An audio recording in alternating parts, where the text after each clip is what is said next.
I bought that villa to disappear, to finally be alone with my breath and the snow. When my daughter-in-law announced, "We're moving in," she thought she was claiming a prize. She didn't know I had been preparing for that moment longer than she had known my son. When she stepped inside and the door closed behind her, the silence told her everything she needed to know. Before I begin, if you've ever lived through betrayal like this, please leave a comment, and subscribe to Voice of Legends. The first thing I remember is the cold, not the sharp kind that stings your face, but the quiet cold that settles into your bones and asks you to be honest with yourself. I was standing on the stone path outside my new villa, my breath turning white in the air, when I heard the crunch of tires behind me. I didn't turn around right away. I had learned over the years that some moments deserve a pause before they break. The Alps were still that afternoon, wrapped in pale light, the kind that makes everything look forgiving. I wanted to believe I was finally forgiven too. I had bought the villa 3 months earlier, quietly. No announcement, no photos sent to the family group chat. I told my son I'd found a place to rest, somewhere I could write, think, and let my joints heal in the clean air. He'd sounded relieved, distracted even, the way grown children do when they assume their parents will always manage. His wife, my daughter-in-law, had said nothing at all. Not a question, not a congratulations. That should have been my first clue. The car door slammed, high-heeled boots clicked against stone, too sharp for the setting. "Well," she said, dragging the word out like a ribbon, "this is remote." I turned then. She was smiling, but her eyes were already scanning, measuring. My son followed behind her, hands in his pockets, shoulders rounded as if bracing for a weather change. I felt the old ache behind my ribs, the one that comes from knowing a conversation will not go the way you hope. "We're moving in," she announced, as if she were telling the weather forecast. "At least for a while." She gestured broadly at the villa, the mountains, the sky. "It's perfect. You don't need all this space anyway." She laughed, a light sound that didn't reach her eyes. My son didn't meet my gaze. He studied a crack in the path as if it might open and swallow him. I didn't answer immediately. I unlocked the door instead. The key was heavy in my hand, deliberately old-fashioned. Inside, the house was cool and dim, the curtains drawn. The smell of pine and wax hung in the air. I had chosen everything with intention, the thick rugs, the solid furniture, the quiet corners. This place was not a trophy, it was a boundary. We stepped in together.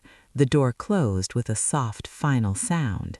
I watched her eyes adjust, the way her smile faltered just a fraction when she realized there were no glossy surfaces, no obvious luxury. "It's cozy," she said, already disappointed. I took my coat off slowly, hung it on the hook I had installed myself. My son lingered near the door, as if he might need a quick exit. I had not always been this woman. Once I hosted loud dinners, laughed easily, let my son's friends spill juice on my rugs. I believed generosity was a shield. When he married, I tried to be the mother-in-law people brag about. I brought soup after long days, offered to babysit, listened more than I spoke. She thanked me with tight smiles and suggestions, how I could improve, how things were done now, how my house felt dated. When they needed money, I gave it to them. When they needed space, I gave that too. I told myself love was flexible. The first real suspicion came a year before the villa, during a visit I hadn't planned. I arrived to drop off documents my son had asked for and found boxes stacked by the door, my boxes, from my storage unit. He said it was a mistake. She said she thought I wouldn't need them. I laughed it off, but something shifted. Later, I found my jewelry missing, returned weeks later with an apology that never quite formed. The pattern was quiet, polite, deniable. That is how these things survive. In the villa's living room, she walked ahead of me, opening doors without asking. "We could put a desk here," she said, pointing, "and the guest room will be ours, obviously." She spoke in the future tense, confident, certain. I noticed she didn't ask about my plans. She never had. My son followed her instructions with small nods. I wondered when he had learned to disappear like that. We reached the study last. It was my favorite room, lined with books I'd carried across countries, a desk worn smooth by years of writing. On the desk sat a folder, neatly labeled. She reached for it. I placed my hand on top, gently. "Not that," I said. My voice surprised me with its steadiness. She looked up, annoyed, then amused. "What's in there?" she asked. "The deed?" She laughed again. "Don't worry, we'll help you manage things." That was the moment the cold returned, sharper now. I took the folder and set it aside. "We need to talk," I said. My son finally looked at me then, really looked. His eyes were tired, older than he should have been. I wondered when he had stopped being my boy and started being someone else's argument. I gestured for them to sit. She chose the larger chair, crossing her legs, already settled. He took the edge of the sofa. Outside, the wind moved through the trees, a low, patient sound. I began where I always begin, with the truth I can stand to say out loud. "I didn't buy this place to host," I said. "I bought it to be alone." She opened her mouth to interrupt. I raised my hand. "Please." She leaned back, eyes narrowing. The room felt smaller, the air denser. I could feel the weight of every choice that had led me here. The nights I had stared at the ceiling rehearsing conversations I'd never had. The mornings I had chosen peace over confrontation. I was done choosing wrong. I stood, walked to the window and pulled the curtain aside. Light spilled in, clean and unforgiving. "This house," I said, "is not what you think." Her reflection in the glass looked suddenly unsure. My son swallowed. I turned back to them, my heart steady, my hands calm. "And neither am I." I watched their faces as the light shifted in the room, as if clarity itself were arriving late.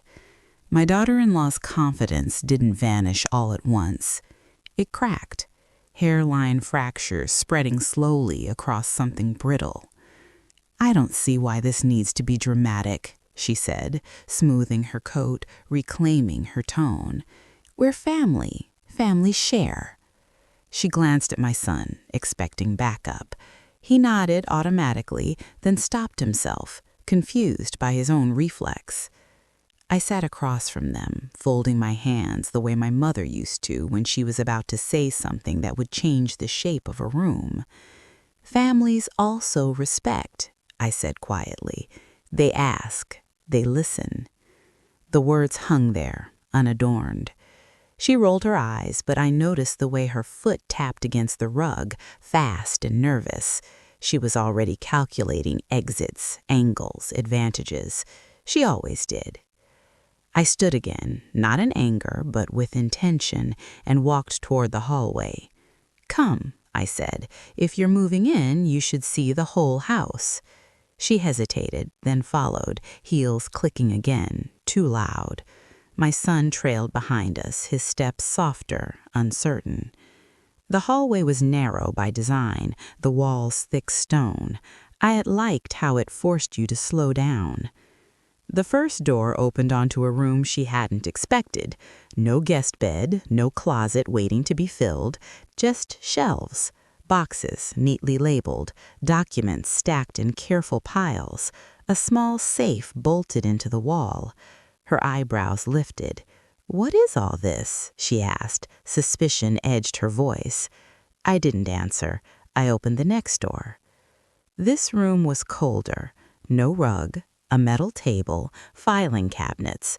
On the wall, framed, were copies of legal documents, trust agreements, property records, contracts. My son stopped short, his breath catching. He recognized some of the names, his own among them. "Mom," he said softly, "what is this?" "This," I replied, "is what happens when someone finally listens to their instincts." I opened a drawer and pulled out a folder, handed it to him. His hand shook as he flipped through the pages. His wife leaned over his shoulder, her perfume sharp in the cold air. Her face drained of color as she read. "That's not," she started, then stopped. I had learned over the past year that clarity doesn't come from confrontation, it comes from preparation. After the boxes incident, after the missing jewelry, after overhearing a phone call where she joked about how your mother won't notice, I had gone quiet. I consulted lawyers, accountants. I documented everything: transfers, conversations, patterns. I didn't tell my son because I needed to know the truth before I asked him to face it. "The villa," I said, "is mine alone, fully protected. No shared ownership, no future claim." She looked up sharply. "That's not fair," she snapped. "He's your son." My son's eyes stayed on the page. "And these," I continued, "are revised arrangements, trust distributions paused, assets restructured." I didn't say the word disinheritance. I didn't need to. She understood. Her mouth opened, then closed. Silence rushed in to fill the space where her certainty had lived. "You planned this," she said, finally, accusation trembling in her voice. I met her gaze. "I prepared," I corrected. "There's a difference." My son lowered the folder, his face pale. "Why didn't you tell me?" he asked. The question was not angry, it was hurt.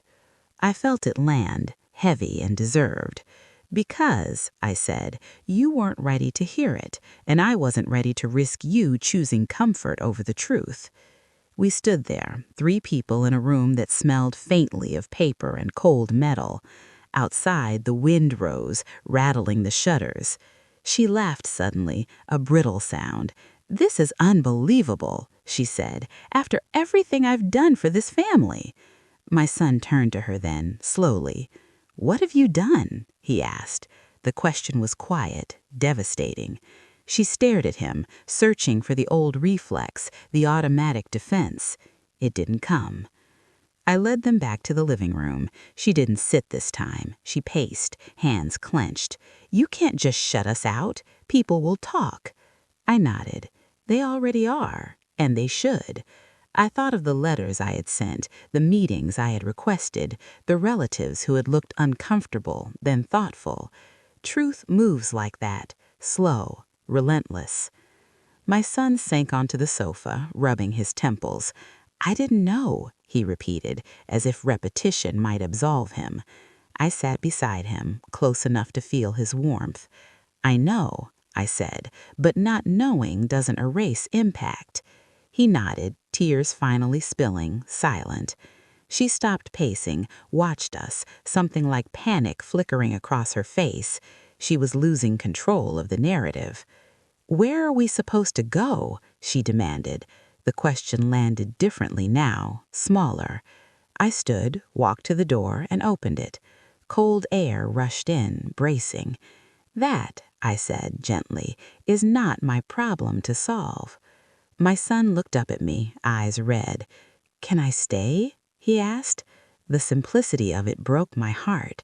I thought of the little boy who used to fall asleep on my shoulder during long drives. I thought of the man in front of me, caught between loyalty and awakening. "You can stay tonight," I said. "We'll talk." She stared at him, disbelief turning to fury. "Are you choosing her?" she hissed. He didn't answer right away. Then quietly, "I'm choosing to listen." She grabbed her coat, movement sharp and sudden. "This isn't over," she said to me. I nodded. "No," I agreed, "but this part is."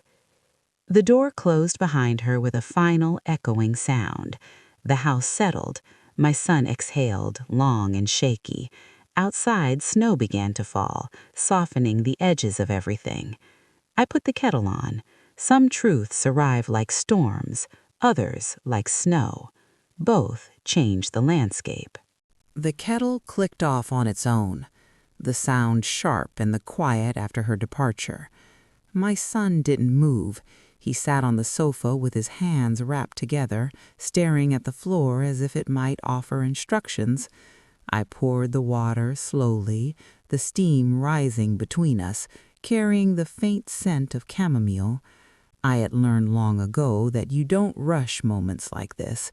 You let them unfold at their own pace, even when it hurts to watch. "I didn't think it was that bad," he said finally. His voice was low, almost embarrassed. "She said you didn't mind, that you liked helping." I set the mug in front of him. He didn't reach for it. "Liking to help," I replied, "and being taken for granted are not the same thing." He nodded, swallowing hard. The words were simple, but they landed heavy. Sometimes the truth is not complicated, it's just inconvenient. We sat like that for a while, listening to the house breathe. The villa had its own sounds at night, wood contracting, wind finding its way through stone, the distant hush of trees. My son looked smaller in that space, stripped of the posture he wore around her. "She said you were lonely," he said, "that you needed us." I smiled faintly, not in amusement, but recognition. "Loneliness," I said, "is not cured by being erased." He rubbed his face with both hands. "I don't know how this happened." I leaned back, feeling the chair's solid support. "It didn't happen all at once," I said. "It happened in small permissions, little silences." I didn't accuse him. I didn't need to. He was already doing that himself. Outside, the snow thickened, muffling the world, as if the mountains were giving us privacy. Later, I showed him the guest room I had prepared, not for her, but for him. Simple, clean, a place to think.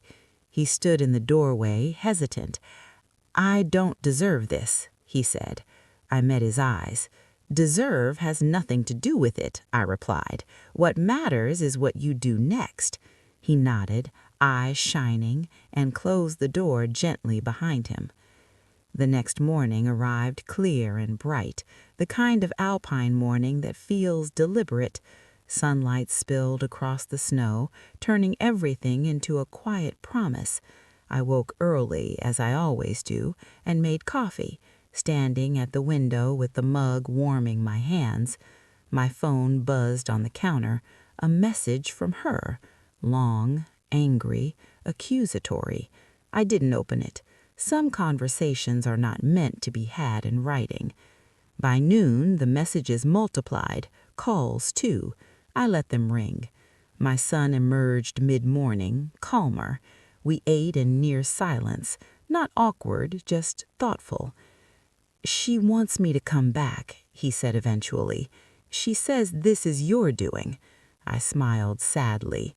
"She always will," I said. "It's easier to look inward." He sighed. "I don't know if I can go back," he admitted. "Not like this." The fallout didn't take long. Word travels quickly in families, especially when money and pride are involved. My sister called first, cautious but curious, then cousins, old friends. Some offered support, others thinly veiled judgment. "You should have talked to them," one said.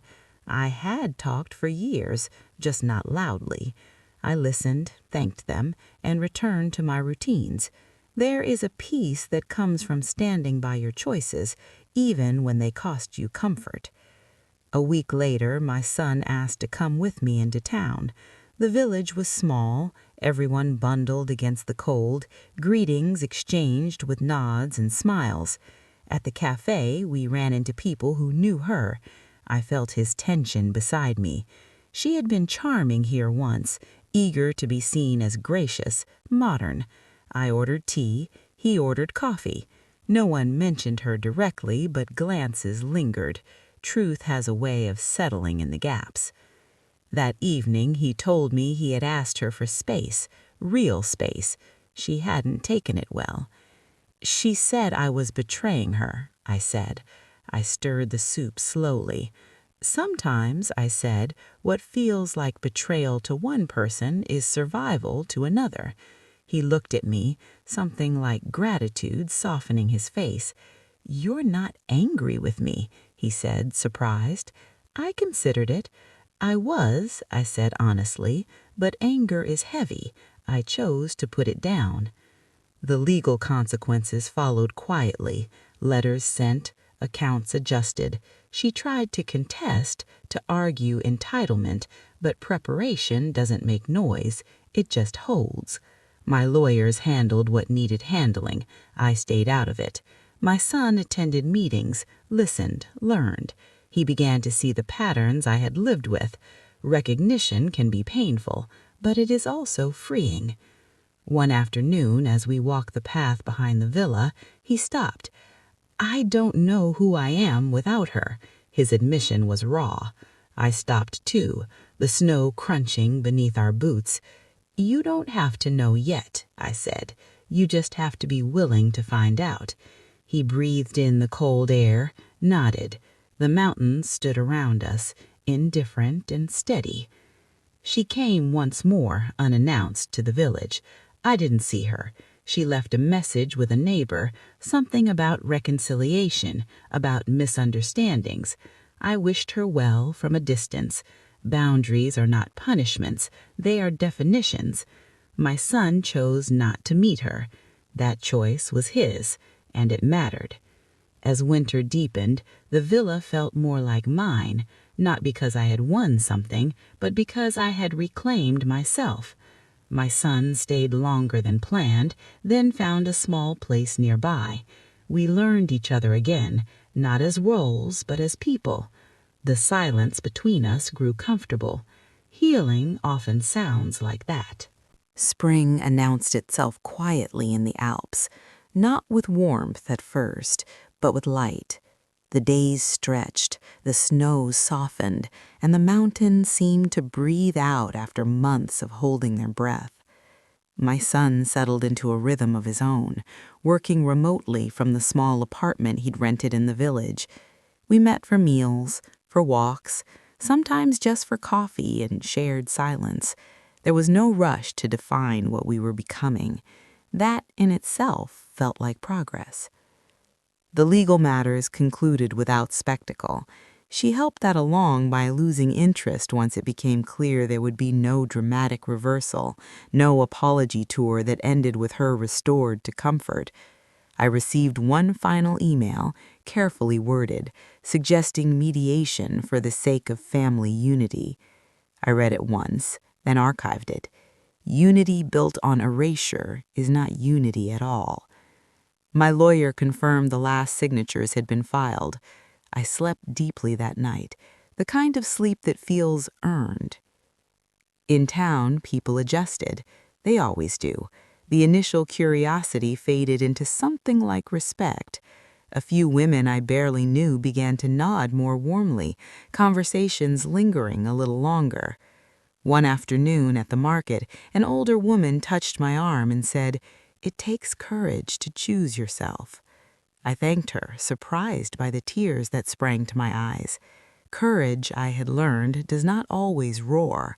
Sometimes it whispers and waits for you to listen.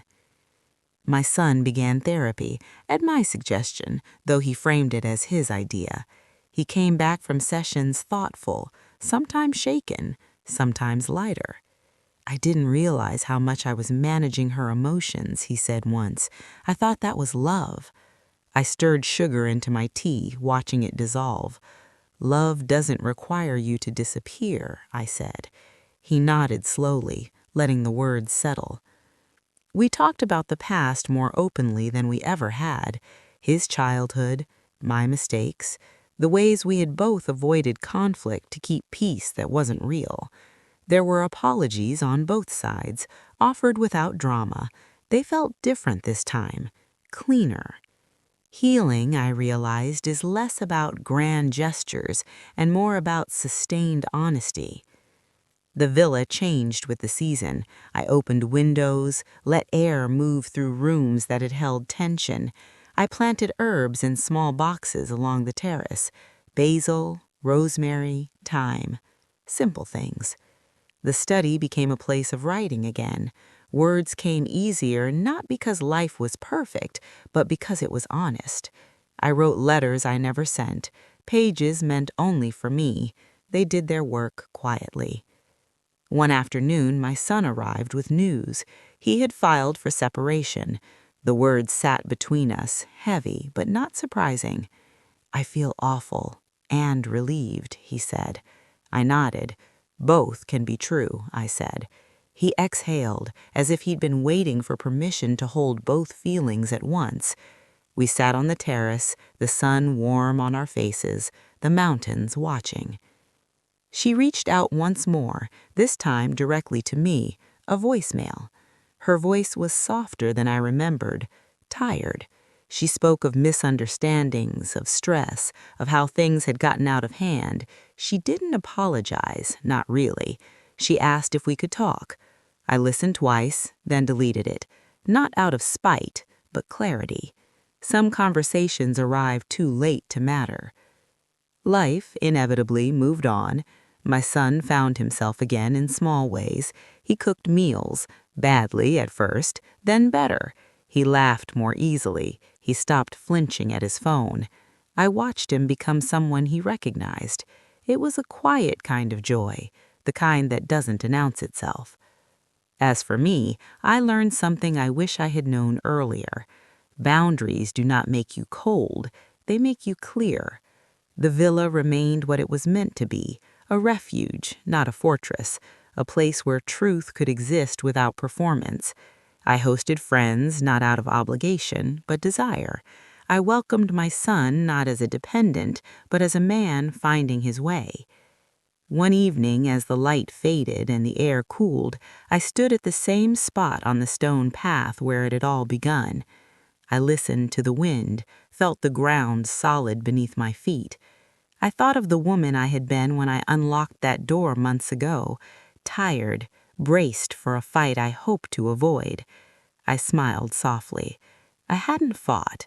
I had chosen. The house behind me was quiet, full in the best way. Inside, there were no secrets waiting to ambush anyone. Just space, just truth, just the steady work of living. Summer arrived gently, almost shyly, as if it didn't want to disturb the peace that had finally settled. The snow retreated up the slopes, revealing grass that looked impossibly green, and the morning smelled like earth warming itself after a long rest. I found myself waking earlier, not from worry, but anticipation, the kind that comes when your life no longer feels like something you must defend. My son stopped by most mornings on his way to work, sometimes just to sit at the table and drink coffee with me. We didn't always talk. When we did, it wasn't about her anymore. It was about small plans, new habits, questions without immediate answers. He was learning how to sit with uncertainty without trying to smooth it over. I watched him grow into that space, and I felt something in me soften too. The separation became official on paper, though emotionally it had happened long before. He told me the day the documents were finalized. There was no celebration, no collapse, just a long walk through the village, the two of us side by side, listening to our footsteps echo against stone. "I thought I'd feel more," he said. "You might later," I replied, "or you might not. Both are okay." He nodded, relieved by the absence of expectation. Not everyone approved. An aunt wrote me a letter heavy with advice I hadn't asked for. A cousin hinted I'd been too harsh, that I should have tried harder to keep the family intact. I read their words slowly, folded the pages neatly, and put them away. I didn't argue. I didn't explain. I had learned that justification is a trap you step into when you doubt yourself. I didn't doubt myself anymore. One afternoon, my son confessed something that had been sitting with him for weeks. "She used to say you were manipulating me," he said, staring out at the hills, "that you were controlling, even now. I felt the old sting, brief but familiar. "And what do you think?" I asked. He turned to me, eyes clear. "I think she needed a villain," he said, "and you were convenient." I reached over and squeezed his hand once. That was enough. The villa became a quiet witness to our healing. Friends visited, stayed a few days, left refreshed. Laughter returned, not loud but genuine. I cooked meals that took time, the kind you can't rush. I set the table with care, even when it was just me. These were small acts of respect, reminders that my life was worth tending to. There was one evening, near the end of summer, when my son and I sat outside long after the sky had darkened. Fireflies flickered in the grass, tentative sparks of light. "Do you ever regret it?" he asked suddenly, "standing your ground like that?" I considered the question honestly. "I regret not doing it sooner," I said. He smiled faintly, understanding more than I'd expected. He began talking about the future cautiously. Maybe a move, maybe a different career path, maybe nothing drastic at all, just choices made without fear. I listened, offering thoughts only when asked. Parenthood, I realized, changes shape. You don't stop guiding, you just stop steering. I heard through others that she had moved on quickly, found new distractions, new narratives. There was relief in that knowledge. Closure doesn't always come from apologies or understanding. Sometimes it comes from distance doing its quiet work. I wished her no harm. I simply wished her elsewhere. As autumn approached again, I returned to the stone path one last time before the cold set in. Leaves had begun to turn, the air sharp and clean. I thought about the day she had arrived, full of certainty, and how quickly certainty can dissolve when it isn't grounded in respect. I thought about my own certainty now, quiet, steady, earned. Inside the villa, my life continued in ways that felt both ordinary and extraordinary. I wrote, I rested, I welcomed and released. I lived without shrinking. The house held all of that without asking me to explain. When people ask me now how I found the strength to say no, I tell them the truth. I didn't find it all at once. I built it, moment by moment, by listening to the discomfort I used to ignore, by trusting that peace is not something you beg for, it's something you claim. That, more than any document or locked door, was what she hadn't expected to find inside that villa. The first snow of the new winter came earlier than expected, thin and hesitant, dusting the mountains like a memory returning uninvited. I stood at the window with my hands wrapped around a mug, watching the fleeks fall without urgency. A year earlier, snow had felt like isolation. Now it felt like punctuation, a pause that allowed meaning to settle. My son had been living fully on his own for several months by then, not just physically separate, but emotionally unentangled. He visited often, but no longer out of need.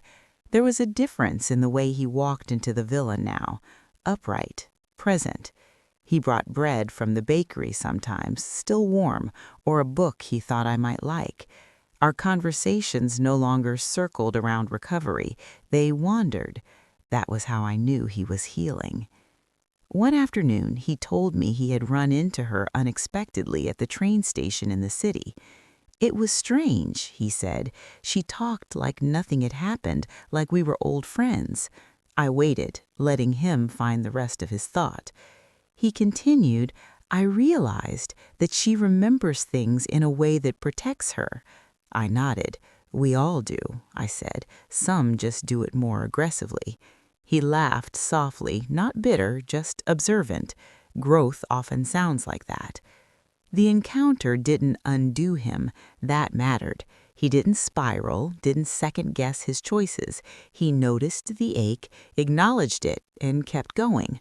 Watching that steadiness develop in him felt like witnessing a long-delayed sunrise. You don't rush it. You just stay still and let it happen. As for me, I became more visible in my own life. I joined a small writing group in the village, people of various ages who gathered once a week in a drafty room above the library. We shared pages, not for praise, but honesty. When I read an excerpt about boundaries, about choosing silence over submission, a woman across from me wiped her eyes. She didn't say why. She didn't need to. Stories find their own destinations. There were moments, of course, when the old doubts tried to return. Late at night, when the house was quiet and the wind pressed against the windows, I would think of her face when she realized the villa was not hers to claim. The shock, the anger. A small part of me wondered if I had been too cold, too final. Then I would remember the years of subtle dismissal, the casual entitlement, the way my own needs had been treated as inconveniences. Clarity returned.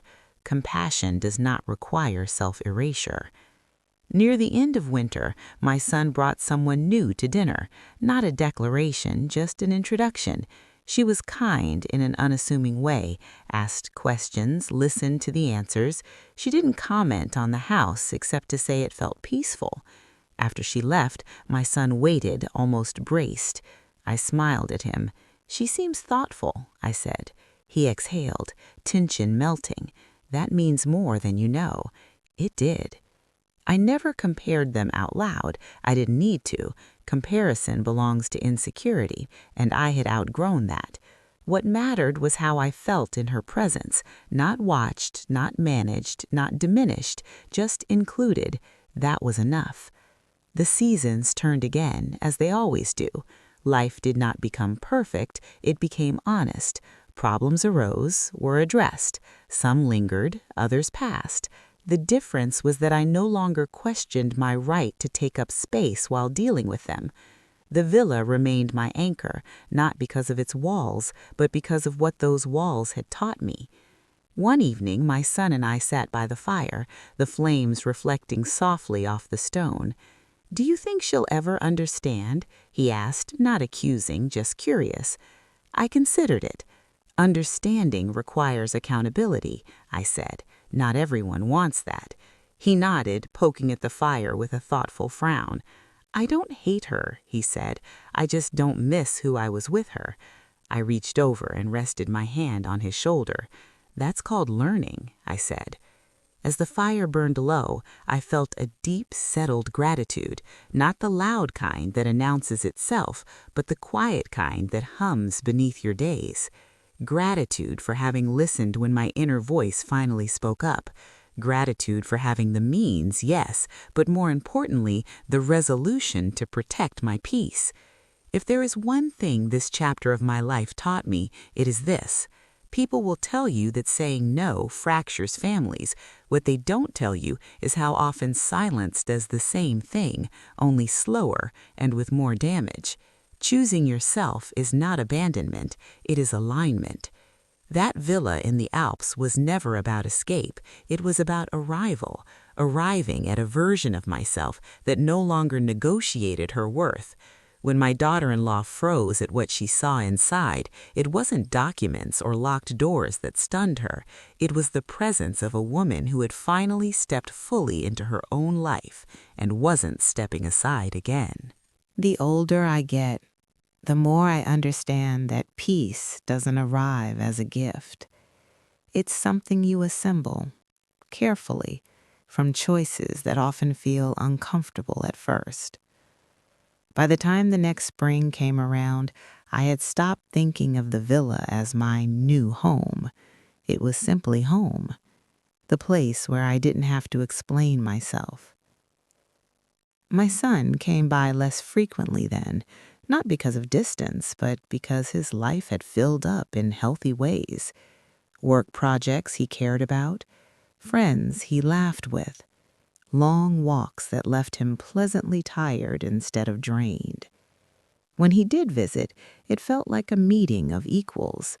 We cooked together, sometimes argued lightly about seasoning, sometimes said nothing at all. There was no tension in the silence anymore. One afternoon, as we sorted through old photos I'd brought from my previous house, He stopped at one taken years ago, his wedding day. He studied it quietly. "I look happy," he said. I nodded. "You were," I replied. "Happiness isn't a lie just because it doesn't last." He smiled faintly, relieved by that permission. Healing, I realized, often comes from reframing, not erasing. That same week, I received an unexpected letter, handwritten, from her. I recognized the handwriting immediately, sharp and slanted, as if every word had to fight its way onto the page. She wrote about feeling misunderstood, about how threatened she had felt by my independence, how she believed control was the same as security. She didn't excuse herself outright, but she didn't fully own it either. The letter ended with a question. Could we ever be civil? I read it twice, then sat with it for a long time. Not every letter requires a response. Civility, I had learned, does not require proximity. I wrote back briefly, kindly, without invitation. I wished her well. I made my boundaries clear. I sealed the envelope with steady hands. That was closure enough. When my son asked about it later, I told him the truth. She reached out, I said.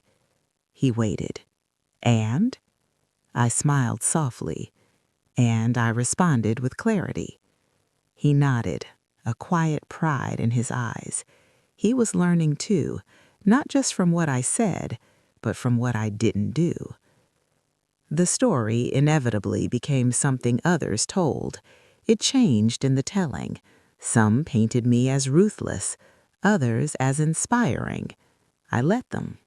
The truth did not need defending. People project their own fears onto women who stop accommodating them. I no longer felt responsible for easing that discomfort. On my birthday that year, my son surprised me with a small gathering at the villa. Nothing extravagant, just a few friends, good food, laughter that lingered into the evening. As I looked around the room, I realized something quietly astonishing. Everyone there respected me, not because of what I gave, but because of who I was. That realization settled into me like warmth. Later that night, after everyone had gone, I stood alone in the living room. The fire had burned down to embers. The house was quiet but alive, holding echoes of voices and shared moments. I thought again of that first day, the sound of her heels on stone, the certainty in her voice when she said, "We're moving in." I felt no anger now, just distance, emotional distance, which is sometimes the most merciful thing you can offer. I understood then that the real shift hadn't happened when she froze at the sight of the documents or when the door closed behind her. It happened when I stopped negotiating my own worth. Everything after that was just consequence. If you're listening to this and you're standing at the edge of a decision like the one I faced, unsure whether choosing yourself will cost you love, let me tell you what I learned. The love that demands your silence is already costing you too much. I walked to the window and looked out at the mountains, steady and unbothered by human drama. They had seen it all before. They would see it again. I breathed in, slow and deep, and felt the quiet certainty that comes from living in alignment with your values. That certainty was what lived inside that villa now, and it was something no one could ever move into without my permission. By the time another year began to loosen its grip on winter, I realized the story had stopped feeling like something that happened to me and started feeling like something that belonged to me. There is a difference. One carries weight, the other carries wisdom. My days settled into a rhythm that felt earned. Mornings were quiet, often spent writing by the window while the light crept slowly across the floor. Afternoons were for walking, errands in the village, conversations that didn't drain me. Evenings were simple, meals made with care, books left open where I might return to them, music low enough to think through. I wasn't hiding from the world. I was finally participating in it on my own terms. My son and I spoke less frequently, but with more substance. When we did talk, it was intentional. He told me he was considering a job opportunity in another city, something that would have terrified him before. "I'm not afraid of starting over anymore," he said. I smiled, knowing exactly what he meant. Fear loses its grip when you've already survived the thing you thought would break you. He did take the job eventually, not impulsively, but with thought and planning. On the day he left, we stood in the driveway, the car packed, the mountains watching as they always did. He hugged me longer than usual. "You gave me permission to be myself," he said quietly. I shook my head. "You gave that to yourself," I replied. He smiled, and then he was gone, driving toward a life that was finally his. The villa felt quieter after that, but not empty. There is a particular peace that comes from knowing someone you love is living honestly, even if it takes them far from you. I missed him, of course, but it was a clean missing, unburdened by guilt or fear. Occasionally, someone would ask me if I regretted how things ended with her. The question usually came wrapped in politeness, but underneath it was curiosity, sometimes judgment. I learned to answer simply, "No," I would say, and that was the truth. Regret implies a belief that you should have acted against your own well-being. I no longer believed that. I heard through distant channels that she told her own version of events. In her telling, she was the victim of coldness, of calculated cruelty. I didn't correct it. Stories told without accountability tend to collapse under their own weight. I didn't need to participate. One evening, as I sorted through old files in the study, I came across the original notes I'd made before buying the villa. Lists of fears, lists of hopes. I had written in careful handwriting, "I want a life that doesn't require me to explain why I deserve peace." I traced the words with my finger and smiled. I had built that life, slowly, deliberately. I invited my sister to visit that summer. We had been cautious with each other after everything, circling the truth without naming it.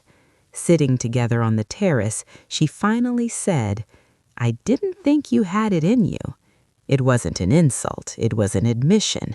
I laughed softly. "Neither did I said. We talked late into the evening, old wounds airing out without reopening. Some relationships don't break, they recalibrate. As the sun set behind the peaks, I felt something settle in me one last time. Not triumph, not vindication, acceptance, the kind that doesn't need witnesses. If there is a lesson in all of this, it's not about daughters-in-law or villas or documents behind locked doors. It's about the moment you stop mistaking endurance for virtue, about realizing that being kind does not mean being available for misuse, about understanding that your life is not communal property just because you love someone. I locked the door that night, not out of fear, but ritual, a small act of closure. Inside, the house held my footsteps, my breath, my choices. Outside, the world continued, as it always would. I slept deeply, knowing that nothing was waiting to invade my peace anymore, not because I had built walls, but because I had built clarity. By the following autumn, the villa had become more than a refuge. It had become a home in every sense. Each room carried traces of memory without the weight of past dramas. The study smelled faintly of ink and cedar. The kitchen smelled of roasted vegetables, bread, and herbs. Even the hallways, where once tension had lingered like a shadow, now carried the quiet echo of choice and intention. I found myself thinking less about her, less about what had been and more about what could be. I planted late-season flowers along the terrace, a small rebellion against the inevitability of cold. The colors were vivid against the muted landscape, a reminder that life continues even after storms. I spent mornings writing, afternoons walking along the mountain trails, evenings reading by the fire. It was a life of rhythm, of presence, and of calm assertion. One evening, my son returned for a visit. He had come to celebrate my birthday quietly, bringing a small gift and a warmth I hadn't realized I missed. We shared tea in the study, discussing books, current events, and ideas instead of old grievances. His presence was steady, grounded. I noticed how he had grown, strong, self-aware, and capable of boundaries he hadn't understood before. Watching him navigate adulthood, free from manipulation, felt like a long overdue reward. He hesitated a moment and asked quietly, "Do you ever think about her?" I looked out the window at the mountains fading into dusky light. "Sometimes," I admitted, "but not with fear, only with clarity. She is someone who needed lessons, and I am someone who needed to survive them." He nodded, understanding more than he said. The weight of shared history no longer had power to pull us down. It existed only as a reference, a reminder, a story told in measured tones. The villa itself seemed to settle along with me. I opened windows to let in the crisp mountain air, rearranged furniture to suit comfort rather than impression, and allowed sunlight to touch corners that had long been darkened by caution.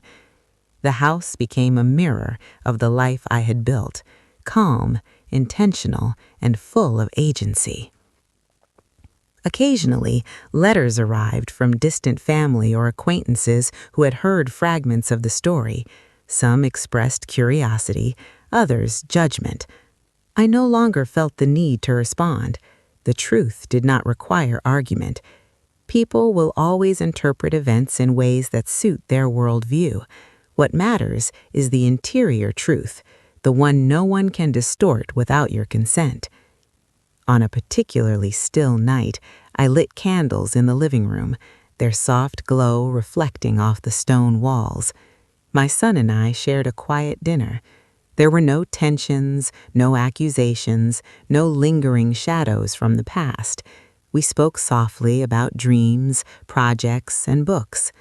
The villa, once a place of confrontation and strategy, now cradled the simple act of being alive and present. I realized then that the day my daughter-in-law froze at the door had never been about her at all. It had been about me finally recognizing my own boundaries and honoring them. The documents, the locked rooms, the legal measures, they were not just protections, they were declarations of self-respect. That realization, more than anything, allowed peace to enter permanently. And I knew, in that quiet moment, that the villa and the life I had cultivated within it was untouchable, not because of walls or locks, but because of clarity, because I had chosen, deliberately and courageously, to live fully in alignment with my own worth. That was a lesson I would carry far longer than any resentment, far longer than any confrontation, far longer than any intrusion. Winter returned slowly, brushing the Alps with silver frost, and the villa seemed to inhale the season with quiet dignity. I lit the fireplace each evening, watching sparks rise and fade, listening to the subtle creak of the timber and stone. The silence was no longer heavy, it was companionable, affirming the life I had claimed. Peace, I understood fully now, is a practice, not a gift. My son came over one afternoon, freshly returned from the city, his eyes bright with energy I had seldom seen before. He told me about his work, about friendships, about small triumphs and setbacks. I listened, offering advice only when asked, reveling in his confidence in the autonomy he had fought for quietly. I was proud. Not in the way one boasts, but in the deep, steady way that comes from witnessing someone grow with integrity. That evening I walked through the villa alone. The study smelled faintly of my pens and paper. The kitchen held traces of the day's cooking. I paused at the living room window, looking out at the mountains, snow glinting in the last light. Memories of the day she arrived surfaced briefly, the audacity, the expectation, the shock that had crossed her face when she realized the house was not hers to command. I let the memory pass, not as anger, but as confirmation. It had been necessary. It had been right. In my reflections, I realized that boundaries are not about punishment. They are about definition. They are about choosing which spaces in your life are yours to occupy fully without compromise or fear. My villa, my son, and my own choices were no longer battlegrounds. They were arenas of clarity. I had arrived at a place of freedom where presence was deliberate and peace intentional. The village itself seemed quieter that winter, softened by snow and distance. People who had once been curious about the conflict now greeted me with nods of respect. The story of the villa, the daughter-in-law, and my choices had spread in fragments, leaving behind interpretations but not intrusion. I allowed them to interpret, knowing that truth lived in the choices I made daily, in the life I quietly nurtured. One evening, as the fire dwindled, my son returned from a long walk. He carried a small box of truffles from the village chocolatier. We sat together, sharing tea, laughter, and quiet conversation. There were no reminders of conflict, no bitterness, only the steady presence of love reshaped into something healthy, deliberate, and sustaining. That night I stood at the stone path once more, looking at the villa that had become both a sanctuary and a statement. I inhaled the crisp air, feeling the solidity of the ground beneath my feet. I thought about the past months, the fear, the tension, the confrontation, and the eventual peace. It had not been easy. It had required courage, patience, and faith in my own worth. But the life I now inhabited, calm, steady, unapologetically mine, was worth every decision, every boundary, every quiet preparation. As I returned inside, I felt the weight of years lift slightly. The villa was not just a building, it was a testament to the work of self-respect, to the quiet victories of life lived deliberately, to the understanding that choosing yourself is not selfish, but essential. I poured another cup of tea and settled near the fire. Outside, the mountains stood indifferent and eternal, witnesses to the unfolding of life and choice. I smiled softly, feeling an unshakable certainty. The villa, my son, and I, each of us had emerged intact, wiser, and grounded. And in that quiet, reflective moment, I understood the final truth. Boundaries do not close doors to love. They open them to clarity, dignity, and lasting peace. Spring returned once more, delicate and insistent, melting the last vestiges of snow from the mountains. The villa, now free from the tension that at once hung in its walls like invisible fog, seemed to exhale along with me. I spent mornings tending to the small garden I'd planted over the seasons, herbs, flowers, and a few vegetables that thrived in the mountain air. Each sprout, each bloom felt like a small affirmation. Life continues, even after trials, even after heartbreak. My son had grown into a rhythm of his own. Visits were no longer necessary for reassurance or support. They were shared moments of choice, of connection. He would bring stories from the city or news about friends or simply join me for tea in the study. There was laughter again, quiet but genuine, echoing off the stone walls without the tension that once haunted them. I felt for the first time in years that we were simply two people who loved each other, not two people navigating a battlefield.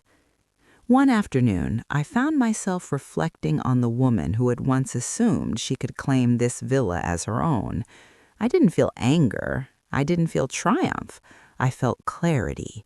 She had acted as her nature dictated, and I acted according to mine. Our collision had revealed the boundaries of our character.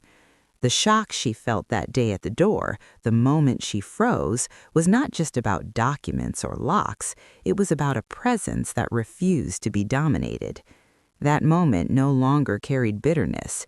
It carried understanding. Life outside the villa began to mirror the calm I had cultivated inside. Relationships I had once neglected were repaired thoughtfully. Old friends returned, curious but cautious, and I welcomed them not to impress or appease, but because I wanted their company. Conversations were genuine, unburdened by the ghosts of past concessions or the fear of being overlooked. In the evenings, I often sat by the fire, reflecting on the journey that had brought me here. I thought about the years of quiet tolerance, of small injustices that had been absorbed in the name of love or family harmony. I realized that those years were necessary. They had taught me patience, observation, and the quiet power of preparation. They had shown me the cost of silence and the value of saying no. One night, as I watched the moonlight spill over the terrace, I thought about the moral of this story, the lesson hidden within the tension and confrontation. Choosing yourself is not cruelty. Standing firm is not arrogance. Protecting your peace is not selfishness. It is necessity. Love, respect, and connection are strengthened when they exist alongside boundaries, not in place of them. My son came to me later that evening, quiet and thoughtful. "Mom," he said, "I think I understand now. I see what you had to do and why you had to do it alone." I nodded, the fire reflecting in his eyes. "Sometimes," I said gently, "we must navigate certain paths on our own. Others can accompany us, but they cannot walk every step for us. And that is not a loss, it is life."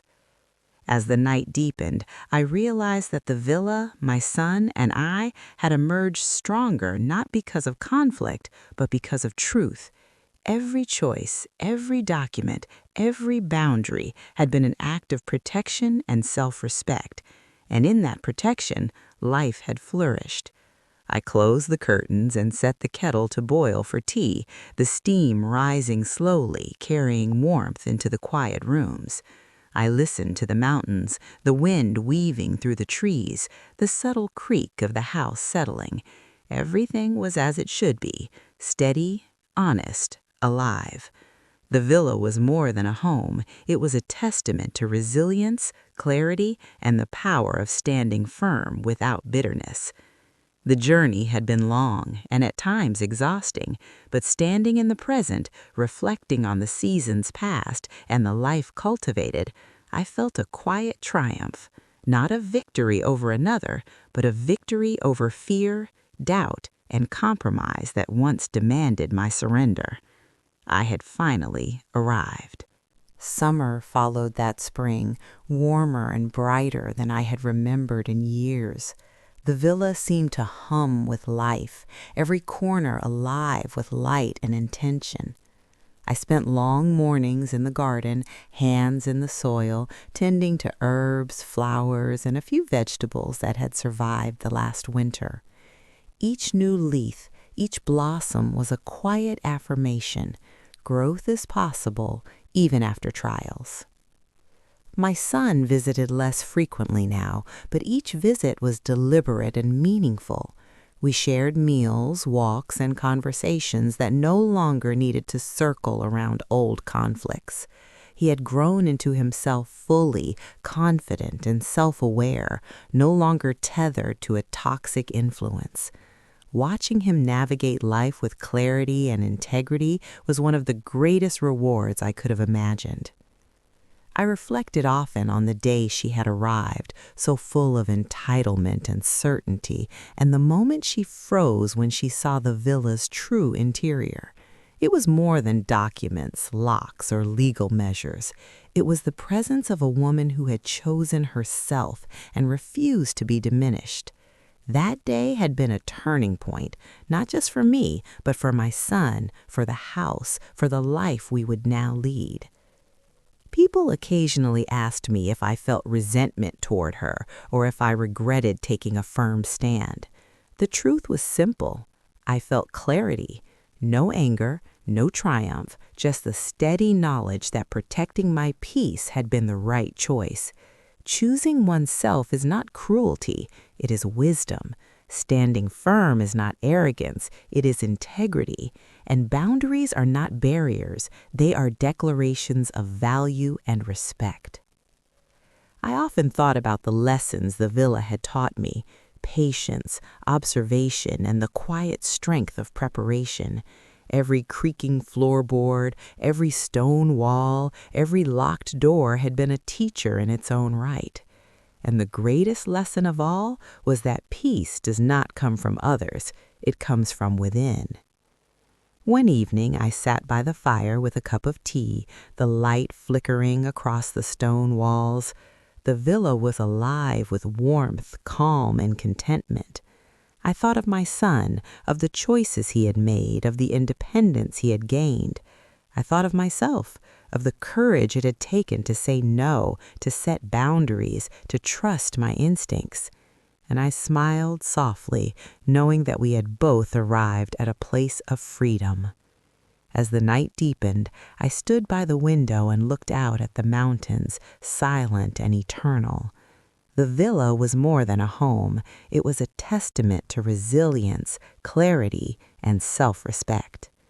I breathed deeply, feeling the weight of the past lift, replaced by the quiet strength of the present. I had finally built a life where love, peace, and integrity coexisted without compromise. And in that knowledge, I found the deepest contentment. Autumn came gently that year, painting the Alps in shades of amber and gold. The air smelled of earth and distant pine, crisp but comforting. I walked along the villa's terrace, hands wrapped around a mug of tea, feeling the steady rhythm of life I had worked so hard to reclaim. Each step felt deliberate, grounded. I had learned to measure my pace against my own heartbeat, not the expectations of others. My son had settled fully into his new life. He called less frequently, visited less often, but when he did, it was intentional, full of laughter, stories, and reflections. There was no pressure, no lingering tension from the past. He had discovered his own independence, his own boundaries, and in doing so had found joy in ways that had eluded him before. Watching him grow into himself, into someone whole and capable, brought me a quiet satisfaction I had never anticipated. I spent long hours inside the villa, arranging books, cleaning the spaces that had once been tense with anticipation, writing letters I never intended to send, and tending to my own thoughts. The house itself seemed to breathe with me, walls and floors absorbing and reflecting the calm I had cultivated. Each room was a witness to choices made thoughtfully, to boundaries honored, and to peace won through steadfastness. Occasionally I thought of her, the daughter-in-law, who had arrived one cold day so certain of her place. I felt no anger, no desire for confrontation. I felt only clarity. The shock she had experienced, the silence that had overtaken her, was not about her defeat. It was about the truth I had refused to compromise. That moment had been a pivot point, not just for her, but for me and my son. It had revealed what was necessary: self-respect and courage. Neighbors and friends had settled into a respectful distance. Some had tried to offer unsolicited advice in the past, but now they saw the villa and its occupant as a testament to deliberate living. Some admired it, some whispered about it. I allowed them their interpretations. What mattered was the life I led within these walls, not the judgments of others. One evening, my son returned after a long day, carrying a bouquet of wildflowers from the mountains. "For you," he said quietly. I took them with a smile, feeling the simplicity and thoughtfulness of the gesture. We shared tea by the fire, listening to the soft crackle of flames. There were no conversations about conflict or past grievances, only presence, calm, and connection. That, I realized, was the true reward, a life lived without the burden of resentment, fear, or compromise. I walked through the villa that night, lighting candles in each room. The flickering light danced across stone and wood, highlighting spaces once tense with expectation, now softened by choice and clarity. I paused in the study, where I had spent countless hours preparing, reflecting, and writing. It had become a sanctuary of thought and action, a place where every decision I had made had been validated by the peace it produced. Outside, the mountains stood silent and eternal. I breathed deeply, feeling the fullness of life that comes from standing firm, from protecting what matters most, from living aligned with one's own values. I had faced confrontation, manipulation, and expectation, and emerged intact, not just surviving, but thriving.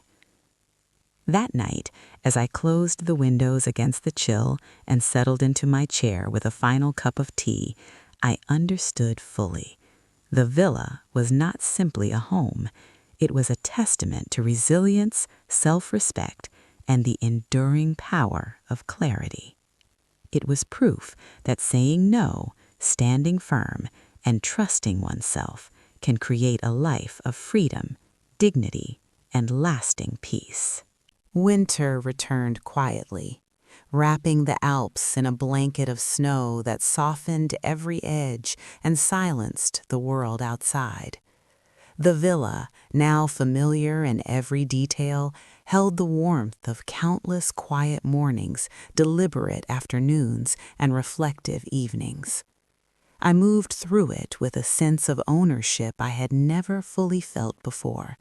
Not ownership in the sense of possession, but in the sense of belonging. Every room, every creaking floorboard, every sunlit corner carried the imprint of my choices, my boundaries, and my deliberate life. My son's visits were now moments of celebration, not necessity. He arrived with laughter, stories, and the subtle reassurance of someone who had finally discovered his own rhythm. We shared dinners by the fire, walked the snow-dusted paths behind the villa, and spoke openly about life without the weight of the past. He no longer needed guidance to defend himself. He had learned it naturally by watching and experiencing. That observation alone gave me more satisfaction than words could ever express. One evening, as the snow fell heavier outside, I found myself reflecting on the day she had appeared at the villa, so certain, so entitled. Her gaze had shifted from expectation to shock and then to silence. That day had been more than a confrontation, it had been a revelation. She had underestimated the quiet strength that comes from self-respect and preparation. And in that moment, everything changed, not for her, but for me and my son. Letters, calls, and messages from her became infrequent and hollow. She attempted gestures of reconciliation, thinly veiled as civility, but I had learned that civility without accountability is meaningless. I responded only once, briefly, calmly, setting boundaries without malice or anger. That act of clarity marked the end of her intrusion and the full beginning of life reclaimed. In the evenings, I lit candles throughout the villa, allowing their gentle glow to highlight the spaces that had once been fraught with tension. I reflected on the long journey that had brought me here, the quiet preparations, the courage to say no, the patience to wait for clarity. Each season, each moment, each decision had layered upon the last, building a foundation strong enough to withstand intrusion, entitlement, and expectation. On a particularly still night, I stepped onto the terrace and breathed in the cold, clean air. The mountains, steadfast and eternal, seemed to watch silently. I thought of the past, the fear, the tension, the confrontation, and allowed myself to feel gratitude instead of anger. Gratitude for lessons learned, for boundaries enforced, and for peace won without compromise. My son joined me quietly, handing me a cup of tea. We stood together, watching the snow accumulate on the peaks. "You were right," he said softly, "about standing firm, about yourself, about what matters." I smiled, touched not by praise, but by recognition. He had learned the hardest lesson of all, that self-respect is not negotiable, and peace cannot be borrowed from others. The villa had become more than a home. It was a living testament to resilience, clarity, and intentional life.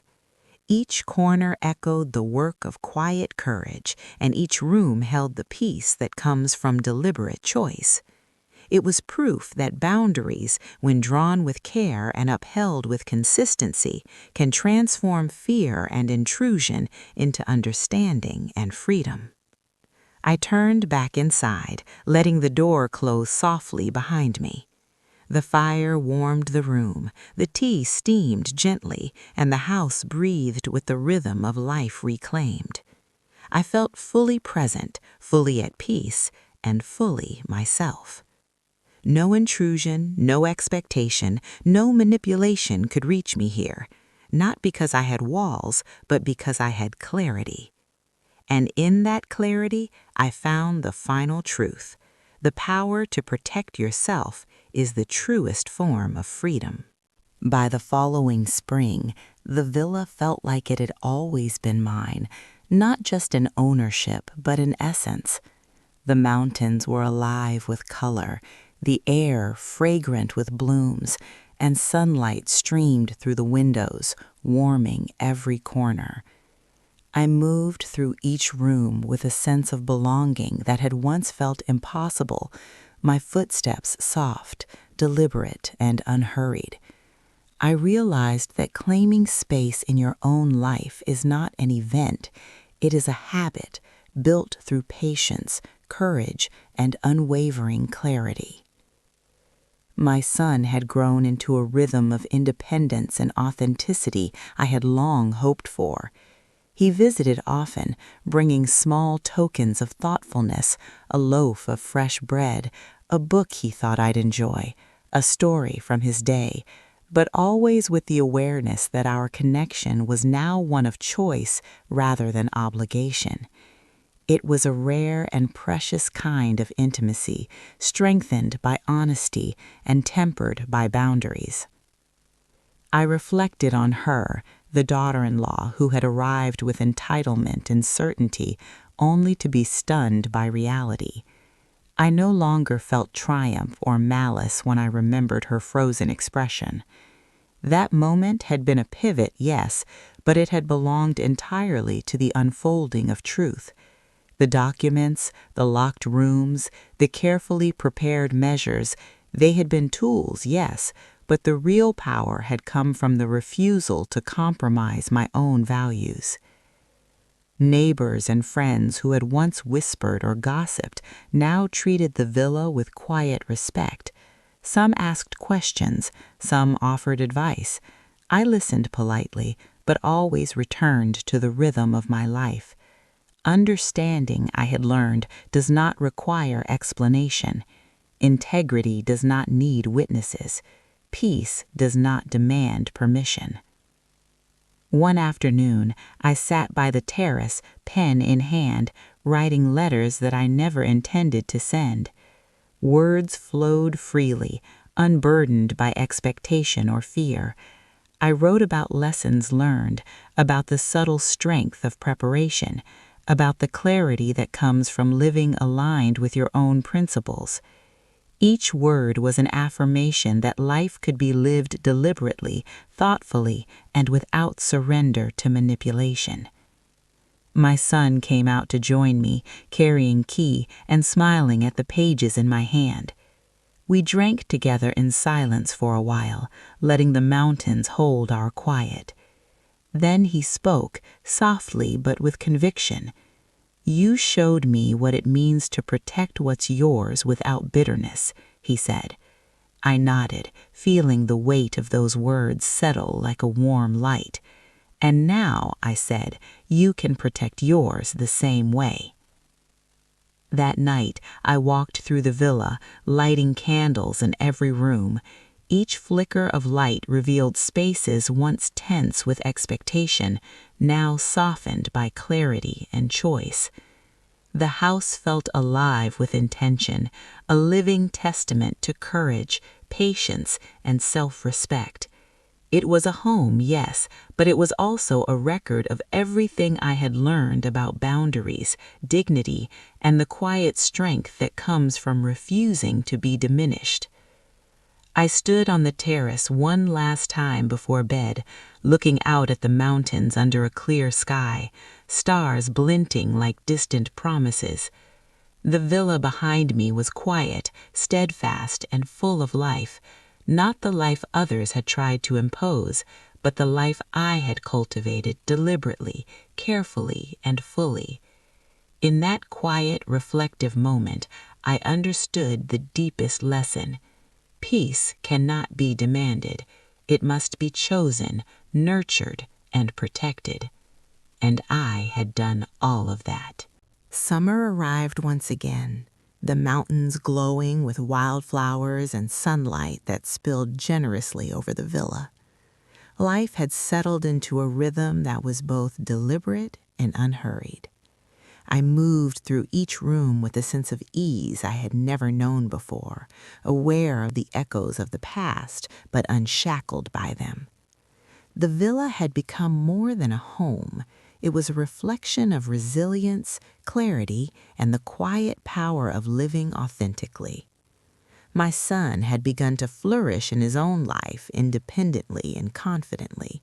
He called less frequently, but when he came to visit, it was intentional, joyful, and meaningful.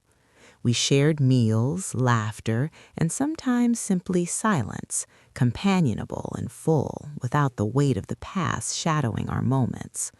Watching him step fully into adulthood with integrity and boundaries of his own brought a satisfaction I could scarcely put into words. I thought often about the day she had arrived, certain and entitled, and how she froze when confronted with the reality of the villa. That moment had been less about her shock and more about the power of truth. I had prepared carefully, yes, but it was my refusal to compromise that created the shift. It was a lesson, a demonstration, and ultimately a liberation for both my son and me. Occasionally, letters from her would arrive, brief, tentative, sometimes filled with hollow apologies or thin attempts at reconciliation. I responded sparingly, with calm clarity, never with anger or judgment. Civility without accountability, I knew, was not my responsibility to validate. Peace comes not from pleasing others, but from honoring yourself. In the villa, every object, every space held significance. The study was a place of thought and reflection, the kitchen of creation and nourishment, the terrace of quiet observation. I had curated these spaces carefully, not just for beauty or comfort, but for the intentionality they represented. The house had become a living map of my journey towards self-respect and deliberate living. One evening, as the sun dipped behind the peaks, my son and I sat on the terrace sharing tea. He looked at me thoughtfully and said, "You taught me that standing firm doesn't mean being unkind, it means being clear." I smiled softly, heart warmed. And sometimes, I said, being clear is the kindest thing you can do for yourself and for others. He nodded, absorbing the lesson not as instruction, but as lived example. I walked through the villa that night, lighting candles in each room. Their flickering glow reflected off the walls, illuminating spaces that had once been tense and uncertain, now filled with calm, intention, and light. The house was alive, but not in the way she had imagined. It pulsed with authenticity, quiet strength, and peace earned through patience and courage.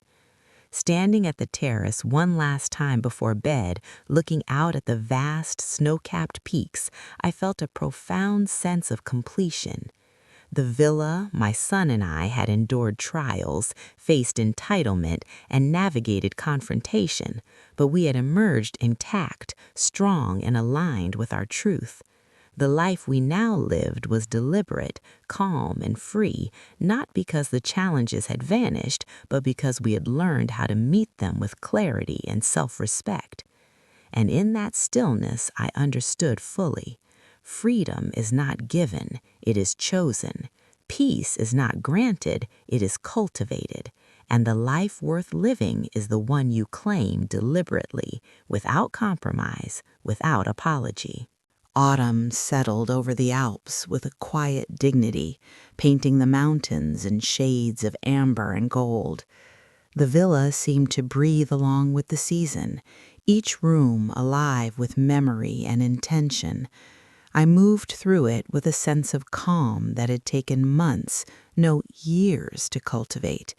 Every step, every gesture, every corner carried the imprint of choices made deliberately, boundaries drawn clearly, and peace fiercely protected. My son visited that day carrying a small bundle of wildflowers from the forest paths. He handed them to me with a soft smile, his eyes reflecting the quiet confidence he had developed over time. "For you," he said simply. I accepted them, feeling not just the gesture, but the depth of growth and understanding behind it. We shared tea on the terrace, watching leaves drift in the wind, talking about trivial matters and dreams alike. There was no weight of past conflicts, only the richness of present connection. I found myself reflecting again on the moment she had arrived at the villa, certain and entitled, announcing that they were moving in. The memory of her frozen expression surfaced not as anger, but as a reminder of the power inherent in living truthfully and protecting what belongs to you.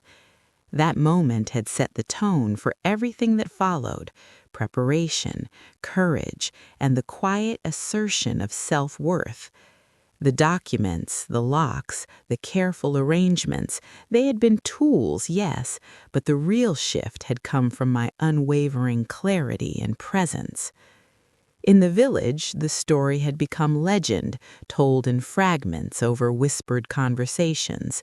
Some admired the courage it took, others criticized it. I paid no attention. The truth did not need witnesses. My son and I no longer lived under scrutiny. We lived under our own terms. Peace is not borrowed from the opinions of others. It is earned through deliberate choice and steadfast commitment to self-respect. One evening, I found myself in the study, pen in hand, writing letters I would never send. Words flowed freely, reflections on lessons learned, boundaries set, and clarity claimed. Each sentence felt like an affirmation, a testament to the quiet power of choosing yourself without guilt, to the freedom that comes when life is no longer dictated by others' expectations or entitlement. Later, my son joined me carrying tea. He looked at my pages and said softly, "You've shown me the strength in saying no." I nodded, recognizing the truth in his words. "And the importance of saying yes to yourself," I added. He smiled, a gentle acknowledgement that he had learned one of life's hardest lessons, not through lectures, but by example. The villa had become more than a house. It was a record of resilience, intention, and dignity. Each room reflected deliberate choices, each space a monument to courage, patience, and clarity. I had learned that peace does not require others' approval, freedom does not require confrontation, and living authentically requires neither vengeance nor malice, only clarity, resolute, and the willingness to honor yourself fully. As I stood on the terrace that night, looking out at the mountains bathed in moonlight, I felt the weight of the past lift completely. The villa, my son and I had endured confrontation, entitlement, and manipulation, and emerged stronger, steadier, and wiser. The life I now led was deliberate, calm, and full of presence. It was my life, claimed fully, with no compromises. I returned inside, the warmth of the fire and the aroma of tea enveloping me. The villa stood quiet and steadfast, a witness to the journey we had taken. And in that quiet, I understood the deepest truth of all. Self-respect is the truest form of freedom, and peace is the reward for those who refuse to surrender it. Winter returned slowly, draping the Alps in a soft blanket of snow that made everything seem hushed and deliberate. The villa had settled into its own rhythm, alive with warmth, light, and intention. Every corner held the quiet echoes of decisions made carefully, boundaries maintained, and peace claimed without apology. Moving through the rooms now, I felt no tension, only the gentle pulse of a life lived deliberately. My son had grown into his independence fully. Visits were now unhurried, intentional moments of connection rather than necessity. He brought stories of work, friendships, and his own personal growth. We shared meals, long walks, and conversations that meandered without urgency. There was no lingering tension from the past, no weight of expectation, only the steady presence of mutual respect and love. Watching him thrive filled me with a quiet pride that needed no declaration. I thought often of the day she had appeared, full of entitlement and certainty, believing the villa was hers to claim.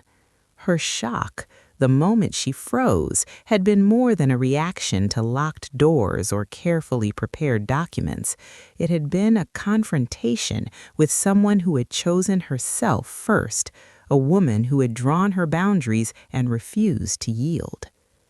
That moment marked the beginning of life reclaimed, mine, my son's, and even, in a small way, hers, as she learned the limits of entitlement. Occasionally, letters from her arrived, tentative, hollow, or laced with thin apologies. I responded sparingly, calmly, with clarity, never anger. Civility without accountability, I had learned, is not my responsibility to validate. Peace is cultivated internally. It does not rely on the recognition or acceptance of others. I had finally understood that fully. In the villa, every object and space held intentional significance. The study reflected reflection and preparation. The kitchen echoed creativity and care. The terrace opened onto perspective and observation. Each corner of the house reflected deliberate choices, a map of resilience, and a life lived in alignment with truth. One evening, as the snow settled thickly outside, my son and I shared tea by the fire. He looked at me quietly and said, "I understand now, Mom. You weren't just protecting the house, you were protecting us, our lives, our peace." I nodded. "And that is a lesson you can carry forward," I replied. He smiled, the kind of smile that comes with understanding, not instruction. The villa had become more than a home. It was a living testament to courage, intention, and self-respect. Each room was a record of choices made carefully, each window an outlook onto life claimed deliberately. I had learned that peace is not given, it is earned. Freedom is not a gift, it is chosen. Standing on the terrace that night, looking out at the snow-covered peaks under a vast, quiet sky, I felt the weight of the past lift completely. The villa, my son and I had emerged stronger, steadier, and wiser. Life, once tense and uncertain, was now deliberate, calm, and fully aligned with our values. I returned inside, settled into the warmth of the fire, and let the quiet settle around me. I realized then that the truest victory does not come from confrontation or proving someone wrong. It comes from claiming your life, protecting your peace, and refusing to compromise your dignity. That villa, once a potential battlefield, was now a sanctuary of clarity, courage, and lasting freedom. Spring arrived again, soft and insistent, coaxing life from the mountains and filling the villa with warmth and sunlight. The air smelled of wild flowers and fresh earth, the kind of smell that reminds you that life moves forward no matter what has happened. I walked through the villa slowly, touching the smooth wood of the banister, the stone of the hearth, noticing how the spaces that had once carried tension now radiated calm. This home was no longer just a place, it was a testament to deliberate living and the quiet strength of boundaries honored. My son had returned for a visit, bringing stories, laughter, and small gifts that reflected thoughtfulness rather than obligation.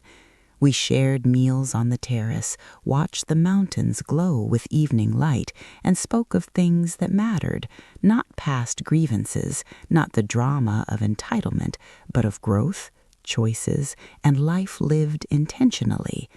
I could see the man he had become, independent, thoughtful, and capable of standing firmly in his own truth. I thought of her often enough to remember the lessons, but not enough to feel resentment. That day she had appeared, expecting to claim the villa, expecting me to yield, had marked the beginning of clarity. Her frozen expression had reflected more than shock. It had reflected the unyielding presence of someone who had chosen herself fully and would no longer compromise. Every locked door, every document, every careful preparation had been secondary to the real power, the refusal to allow her entitlement to dictate my life. Occasionally, letters or messages came from her, tentative or hollow, attempting to bridge a gap that had no place in the present. I responded calmly once, setting clear boundaries, without anger or drama. Civility, I had learned, does not require compromise or forgiveness if accountability is absent. Peace is cultivated internally, freedom is claimed deliberately, and that lesson had become permanent. In the villa, everything reflected intention. The study spoke of reflection and wisdom, the kitchen of creation and care, the terrace of perspective and observation. Each room had become a living record of choices made deliberately, resilience practiced daily, and clarity earned through quiet courage. The home, once a potential battlefield, was now an unshakable sanctuary of integrity. One evening, as the sun set behind the mountains, painting the sky in rose and gold, my son and I sat on the terrace with tea. He looked at me thoughtfully and said, "You didn't just protect this house, you protected us from losing ourselves." I nodded, feeling the quiet pride in his words. "That's the lesson," I said softly. "Protecting peace is not selfish, it's necessary." Standing alone later that night on the terrace, looking at the stars over the snow-capped peaks, I felt the culmination of years of patience, courage, and self-respect. The villa, my son and I had endured conflict, entitlement, and confrontation and emerged stronger, steadier, and fully aligned with our values. The house was not just shelter, it was a living monument to clarity, dignity, and freedom. I returned inside, closing the door softly, letting the warmth of the fire and the quiet of the night settle around me. In that silence, I understood the deepest truth of all.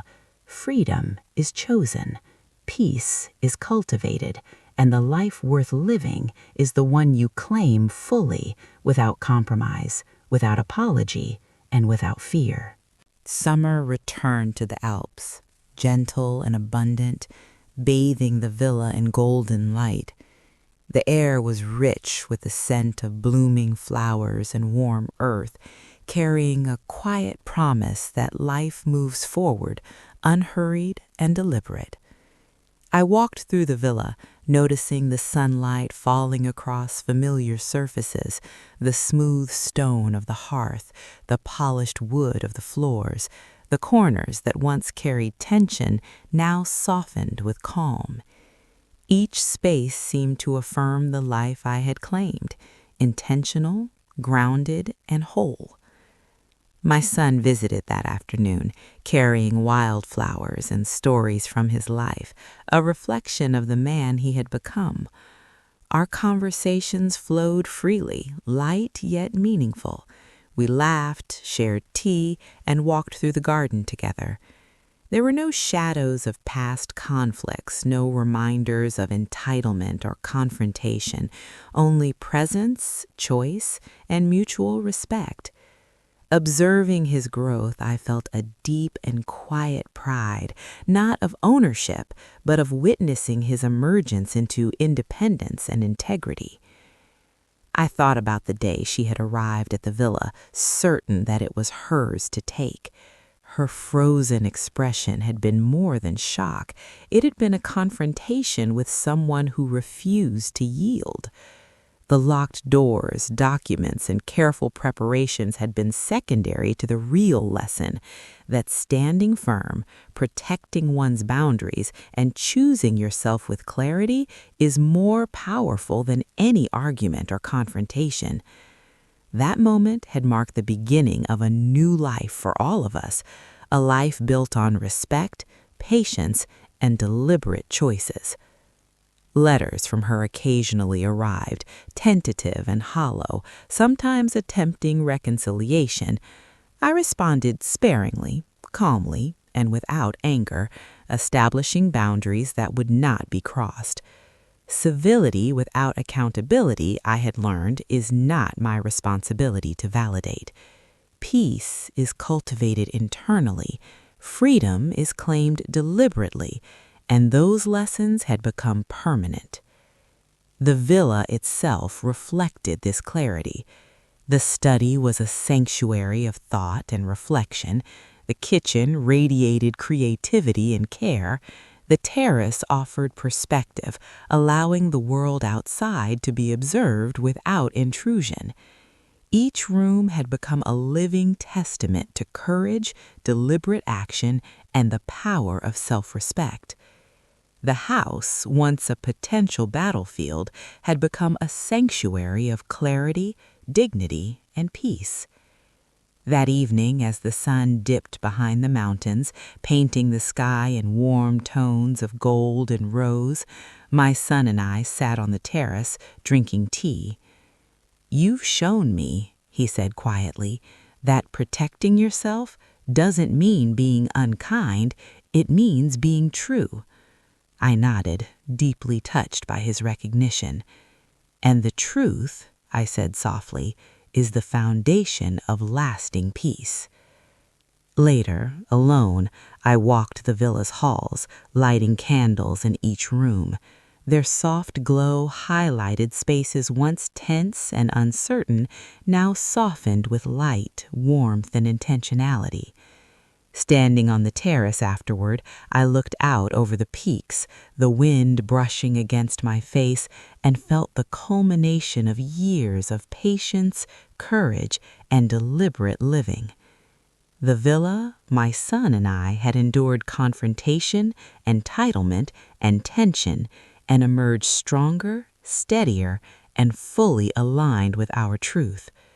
The life I now led was intentional, calm, and free, built on boundaries, clarity, and the unwavering commitment to self-respect. It was a life fully claimed, and I felt its quiet strength resonate in every corner of the villa, in every breath I took, and in every step I moved forward. I returned inside, closed the door softly, and settled near the fire. The house breathed with me, alive with warmth, presence, and peace. And in that silence, I understood the deepest truth. Peace is earned, freedom is chosen, and a life lived deliberately is the most profound triumph of all. Sitting here in the quiet of the villa, the fire casting its gentle glow across familiar walls, I often think about the journey that brought me here. It wasn't sudden. It wasn't dramatic in the ways that stories often make conflict seem. It was slow, deliberate, and deeply human.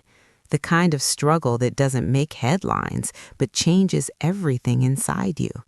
The moment she tried to take over my home wasn't just about a house. It was about identity, boundaries, and the courage to choose myself when others expected me to yield. If there's one thing I hope you take from my story, it's this. Protecting yourself is not selfish. Standing firm is not unkind. And choosing peace, real, lasting peace, is never easy, but it is worth every ounce of patience, clarity, and courage it demands. Life will test you. People will try to overstep, manipulate, or assume your surrender. But in those moments, when you pause, breathe, and respond with intentionality, you discover strength you didn't know you had. The villa itself became more than a home. It became a mirror of every choice I made, every boundary I upheld, every moment I refused to compromise my dignity. And the greatest reward of all was not the house, not the legal victories, not even the stunned looks of those who underestimated me. It was the quiet, unwavering peace that now fills my days, the freedom to live fully, and the knowledge that I had taught my son what it means to live with integrity, courage, and clarity. To anyone listening who has faced entitlement, intrusion, or the challenge of someone trying to take what is rightfully yours, know this: you are allowed to protect your space. You are allowed to say no, and you are allowed to claim a life that honors your values. The resistance you face is temporary. The clarity you cultivate is permanent. As I close this chapter, I see the villa as it has always been meant to be, a sanctuary of strength, a testament to deliberate living, and a home where peace is chosen and freedom is lived. And if there is one last reflection I can share, it is this: the greatest power you can hold is the power to respect yourself, protect your life, and live it fully without apology.